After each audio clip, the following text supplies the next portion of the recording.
পুজো complete হয়ে গেছে, তো আমরা খেতে বসেছিলাম। দুপুরবেলা ছিল ধোকার ডালনা, ডাল, পাঁপড় ভাজা।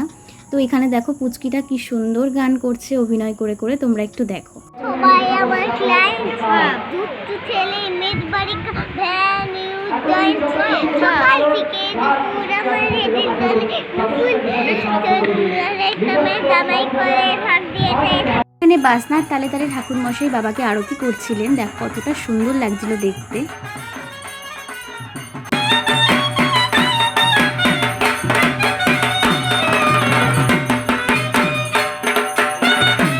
এখানে দেখো আমার বান্ধবী ও সিম্বাকে নিয়ে বসেছিল, কারণ ও ঘরের মধ্যে সারাদিন আটকে ছিল, খুব বোর ফিল করছিল, তাই ওকে একটু নিয়ে বসেছিল। আর আমি একটু সন্ধ্যেবেলা গেছিলাম বাজারে, এসে দেখি এখানে বাউল গান শুরু হয়ে গেছে। তোমাদেরকে তো বলেইছিলাম যে রাত্রিবেলা বাউল গান হবে। তো রাত্রিবেলা প্রচুর প্রচুর লোক হয়েছিল, প্রায় 1000 লোকের মতন। তোমাদের খাওয়ার জায়গাটা দেখালাম না। যাই হোক, আজকে